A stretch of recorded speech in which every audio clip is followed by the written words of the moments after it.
Hello मेरे प्यारे बच्चों, welcome to my YouTube channel. तो चलिए अब चलते हैं अपने टॉपिक पे। आज हमारा टॉपिक है मैट्रिक्स। क्लास 12 का चैप्टर नंबर 3 है ये।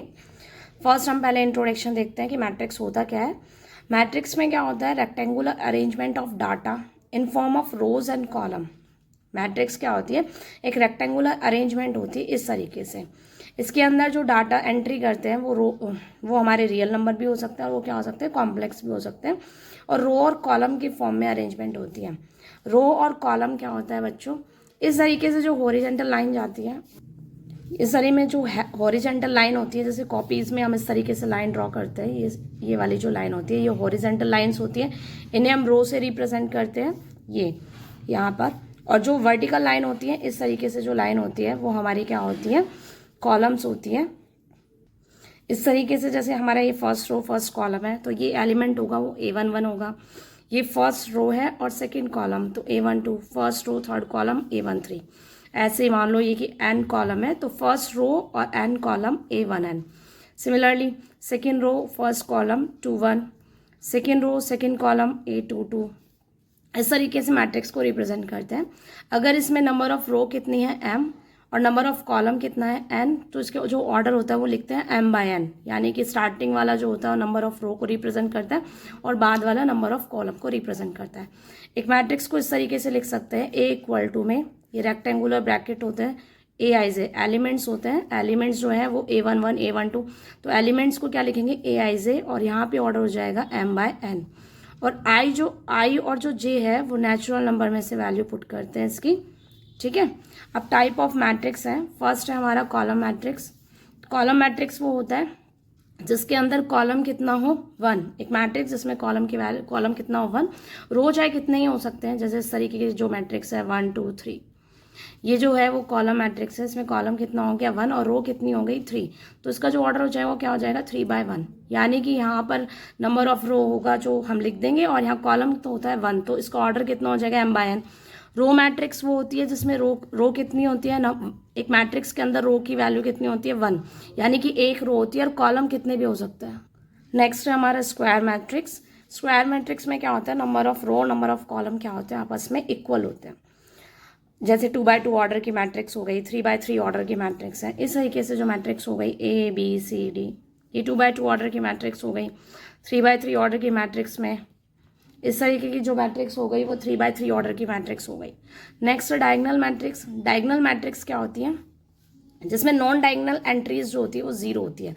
अब सबसे पहले डायगोनल एंट्रीज क्या होती है? ये होती है डायगोनल एंट्रीज जिसमें रो और कॉलम की वैल्यू क्या हो? इक्वल हो। जैसे ये वाला एलिमेंट होता है वो A11 होता है और ये वाला एलिमेंट क्या होता है? A22। नंबर ऑफ रो और कॉलम क्या हो? इक्वल हो। तो ये होता है हमारे डायगोनल एंट्री।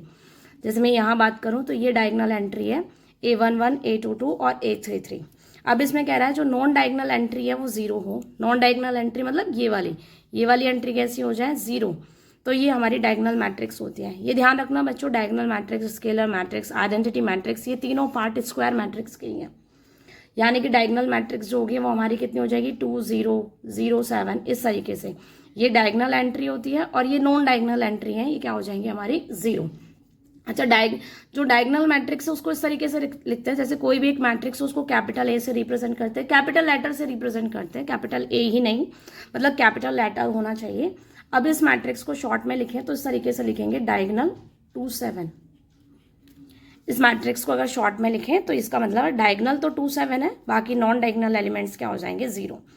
स्केलर मैट्रिक्स क्या होती है? उसमें जहाँ I और J इक्वल नहीं हो वो एंट्री तो 0 होती है, और जहाँ I और J इक्वल हो यानी कि डायगोनल एलिमेंट्स क्या होते हैं? स्केलर होते हैं। जैसे सपोज करो स्केलर मैट्रिक्स के लिए ये डायगोनल एंट्री है तो ये तो कांस्टेंट होता है, जैसे ये 3 3 है, और नॉन डायगोनल एंट्री जो होंगी वो क्या हो जाएंगी? 0 हो जाएंगी। ये स्केलर मैट्रिक्स होती है।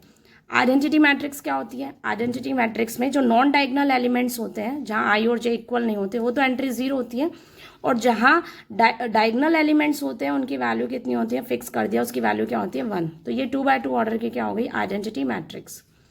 0 मैट्रिक्स क्या होती है? अच्छा, ये तीनों मैट्रिक्स जो है वो स्क्वायर मैट्रिक्स का पार्ट होती है। अब 0 मैट्रिक्स जो होती है जिसमें सारे एलिमेंट्स क्या हो जाए? 0 हो जाए। अब ये जरूरी नहीं है कि स्क्वायर मैट्रिक्स हो, कुछ भी हो सकता है। जैसे ये जो एंट्री है 2/3 ऑर्डर की मैट्रिक्स है, इसमें सारे एलिमेंट्स क्या हो गए, जीरो हो गए, तो ये हमारी क्या हो गई, जीरो मैट्रिक्स। ये सारे टाइप्स हैं स्क्वायर, ये सारे हमारे जो टाइप्स हैं वो मैट्रिक्स के हैं। नेक्स्ट है हमारी हॉरिजॉन्टल मैट्रिक्स। हॉरिजॉन्टल मैट्रिक्स क्या होती है, जिसमें नंबर ऑफ रो की वैल्यू जो होती है वो नंबर ऑफ कॉलम से कम होती है। नंबर ऑफ कॉलम क्या होता है उसमें ज़्यादा होते हैं।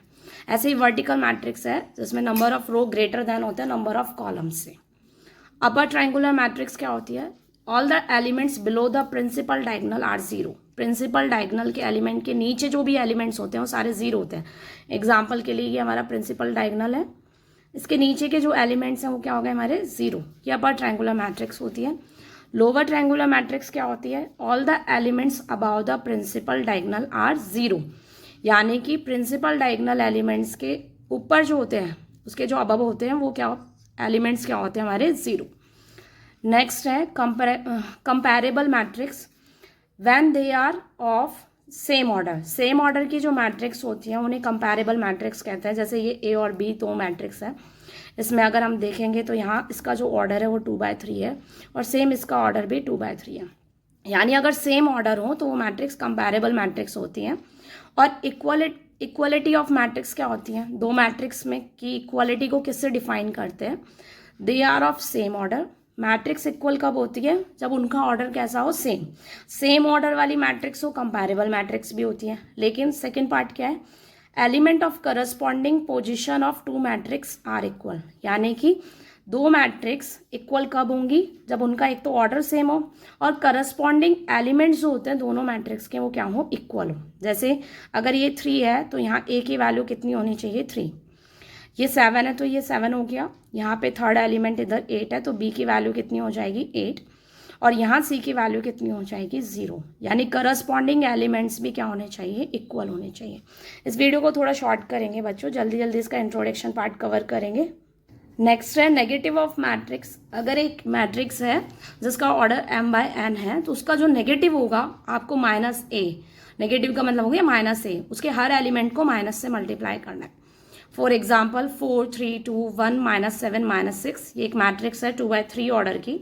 इसका जो नेगेटिव होगा यानी कि -a, आप हर एलिमेंट से माइनस से मल्टीप्लाई कर दो। -4 लाइक -3 -2 -1 एंड ये 7, माइनस माइनस प्लस, फ्री हो जाएगा प्लस का 6। नेक्स्ट हेडिंग है हमारी ट्रांसपोज ऑफ ए। एक मैट्रिक्स का ट्रांसपोज कैसे निकालते हैं, अगर एक मैट्रिक्स हमारी AI से जिसका ऑर्डर m/n है तो उसका जो ट्रांसपोज होगा उसको रिप्रेजेंट करेंगे A' से या फिर A के ऊपर T। इस तरीके से जो सिंबल है ट्रांसपोज का होता है। ट्रांसपोज में क्या होता है, जो रो है वो ऑर्डर में चेंज हो जाता है, ऑर्डर रो में। यानी अगर किसी मैट्रिक्स का ऑर्डर m/n है तो उसका ऑर्डर हो जाएगा n/m। फॉर एग्जाम्पल एक मैट्रिक्स है 2 और 1 और तो इसका ट्रांसपोज क्या हो जाएगा, इस तरीके से ये रो में लिखी गई है, अब हम इसको कॉलम में लिख देंगे 2 और 1। इसका अभी फिलहाल ऑर्डर कितना है, जैसे 1/2, यहाँ पर एक रो है और 2 कॉलम, तो यहाँ 2 क्या हो जाएंगी रो और कॉलम कितना हो गया 1। तो ऑर्डर क्या हो गया ट्रांसपोज में, बिल्कुल जस्ट चेंज। नेक्स्ट है सिमेट्रिक मैट्रिक्स। सिमेट्रिक मैट्रिक्स क्या होती है, एक मैट्रिक्स सिमेट्रिक जब कहलाती है जब उसका ट्रांसपोज भी वही matrix they they, A = A', ये सिमेट्रिक मैट्रिक्स होती है। नेक्स्ट स्क्रू सिमेट्रिक मैट्रिक्स क्या होती है, एक मैट्रिक्स जिसका हम ट्रांसपोज लें तो उसमें माइनस कॉमन आ जाए, A = -A' हो। इस तरीके की जो मैट्रिक्स होती है वो क्या होती है, स्क्रू सिमेट्रिक मैट्रिक्स। ये बहुत इंपॉर्टेंट पॉइंट है जिसके ऊपर MCQ आते हैं बच्चों। A is an square matrix, एक स्क्वायर मैट्रिक्स है, उस मैट्रिक्स A को हम सिमेट्रिक मैट्रिक्स और स्क्रू सिमेट्रिक मैट्रिक्स की फॉर्म में लिख सकते हैं। जैसे मैट्रिक्स A है, देखो बच्चों A + A', ये ऑलवेज सिमेट्रिक होता है, और A - A' ये स्क्रू सिमेट्रिक होता है। तो अगर हम कोई मैट्रिक्स अगर सिमेट्रिक है तो आप उसको हाफ से मल्टीप्लाई कर दोगे तो भी वो सिमेट्रिक रहेगा, और स्क्रू सिमेट्रिक है तो उसको हाफ से मल्टीप्लाई कर दिया तो स्क्रू सिमेट्रिक हो जाएगा। यानी कि एक मैट्रिक्स को सिमेट्रिक मैट्रिक्स की फॉर्म में कैसे लिखेंगे, हाफ ऑफ A + A', और उसका स्क्रू सिमेट्रिक पार्ट निकालेंगे तो हाफ ऑफ A - A'। और जब आप उन दोनों का प्लस करोगे यानी कि सिमेट्रिक मैट्रिक्स और स्क्रू सिमेट्रिक मैट्रिक्स का, तब आपको A मिलेगा। यानी कि किसी मैट्रिक्स को सिमेट्रिक मैट्रिक्स और स्क्रू सिमेट्रिक मैट्रिक्स की फॉर्म में अगर हमें लिखना है तो सिमेट्रिक पोर्शन निकालेंगे हाफ ऑफ A + A' और स्क्रू सिमेट्रिक पोर्शन निकालेंगे half of A - A'। Next properties of transpose of matrices. ये प्रॉपर्टीज़ है जो ट्रांसपोज मैट्रिक्स का जो ट्रांसपोज करते हैं उसकी प्रॉपर्टी क्या होती है, ए प्लस बी का जो ट्रांसपोज होता है वो होता है A transpose plus B transpose. किसी मैट्रिक्स का ट्रांसपोज का भी ट्रांसपोज करें तो दोबारा से वही मैट्रिक्स मिल जाती है। देखो बच्चों, अगर जैसे इसी एग्जांपल से समझो, जैसे इस मैट्रिक्स का ऑर्डर 1/2 है, आपने ट्रांसपोज किया तो 2/1 बना, फिर अगेन जब ट्रांसपोज करोगे तो 1/2, यानी कि सेम मैट्रिक्स मिल जाएगी। तो ट्रांसपोज का ट्रांसपोज हमेशा मैट्रिक्स ए के इक्वल होता है।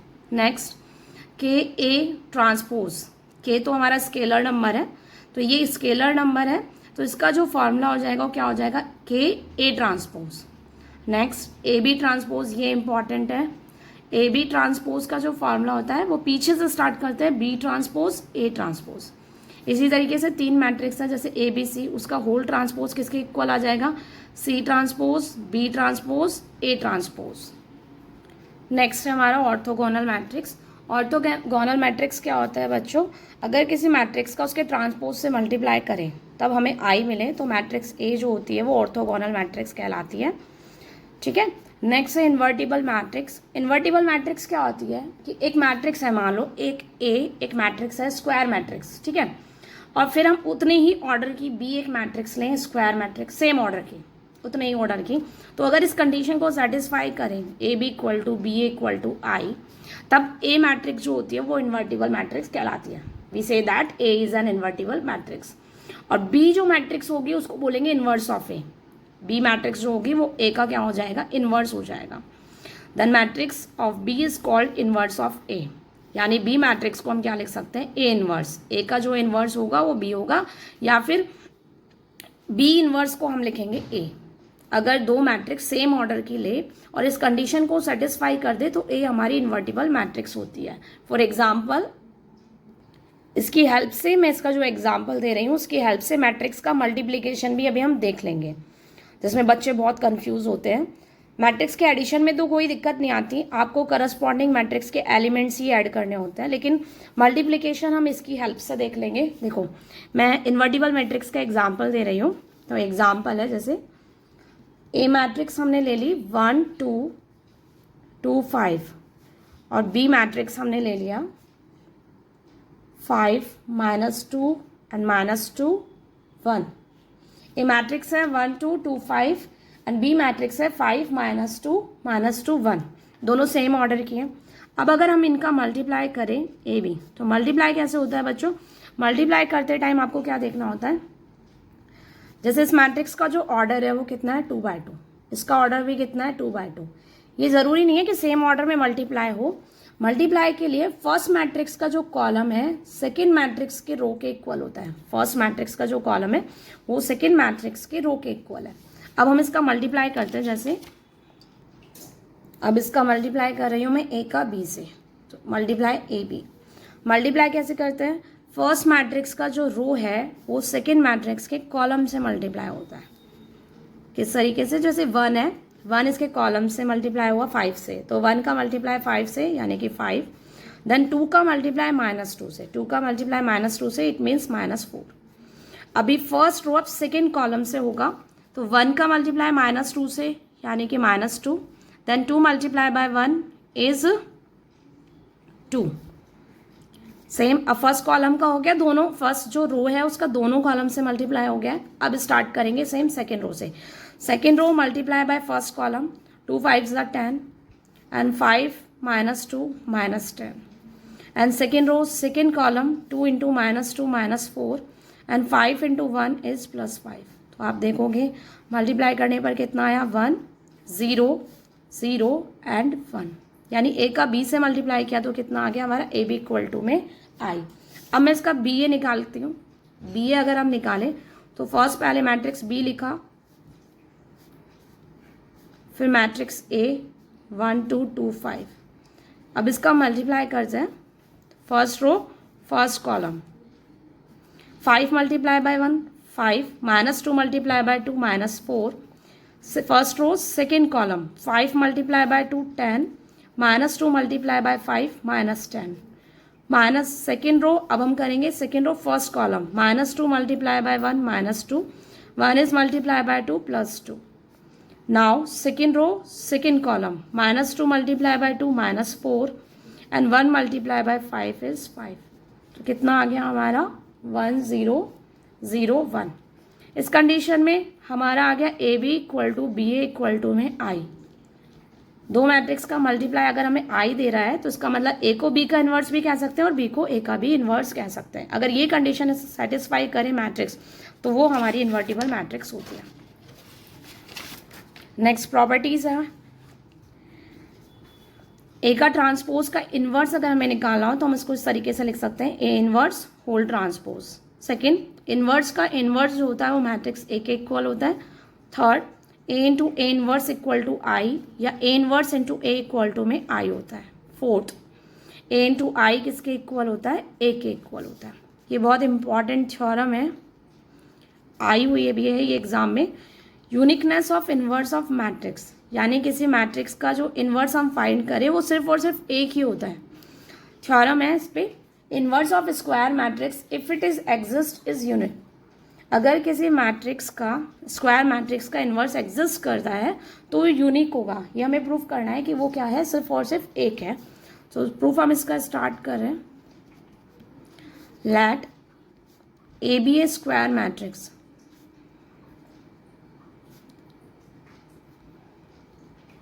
Of order N.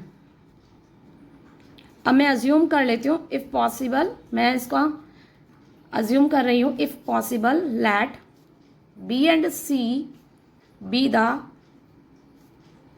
To inverse matrices of A.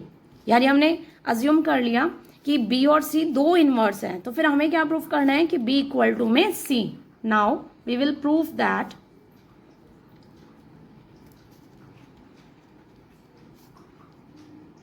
B equal to में सी। हम ये प्रूफ करेंगे कि बी और सी दो मैट्रिक्स जो हैं वो अलग अलग नहीं, एक ही है। ठीक है, अब करते हैं हम start. B is the inverse of A. First, B is the inverse of A. अगर बी ए का इनवर्स है तो कंडीशन क्या होती है इनवर्स में, A B equal to B A equal to I. तो बी इनवर्स है ए का, तो हम यही लिखेंगे ए बी इक्वल टू में बी ए इक्वल टू में आई। लेकिन अभी तो मैंने लिखा है कि सी भी इनवर्स है। C is the also C is the inverse of matrix A. Then A C equal to में सी ए इक्वल टू में आई। अब हमें बी इक्वल टू सी को प्रूफ करना है, तो मैं क्या लिख रही हूँ, बी लेके चल रही हूँ, फिर बी को सी के इक्वल ले आएंगे। तो बी को हम क्या लिख सकते हैं, देखो किसी मैट्रिक्स को आई से मल्टीप्लाई करें तो वो ए के इक्वल ही होता है, वही आता है। तो बी को हम लिख सकते हैं बी इंटू में आई। अब इसके बाद अगर हमें सी लाना है बी के साथ, तो आई की वैल्यू जैसे मैं डाल रही हूँ यहाँ पे, आई की जगह क्या डाल सकते हैं हम, ए सी। यानी कि बी ए किसके इक्वल हो गया, बी ए जो है वो आई के इक्वल हो गया। और आई इंटू सी किसके, बी ए आई के इक्वल हो गया। आई इंटू सी क्या हो गया, किसी मैट्रिक्स को अगर आई से मल्टीप्लाई करें तो क्या आता है हमारा, वही सी। यानी कि बी इक्वल टू कितना आ गया, सी। ये हमारा क्या हो गया, प्रूफ हो गया। तो बच्चों ये इंट्रोडक्शन वीडियो थी, आज की वीडियो में सिर्फ इतना ही। नेक्स्ट वीडियो में मैं इसके PYQs करेंगे। थैंक यू सो मच बच्चों, पढ़ते रहो बढ़ते रहो।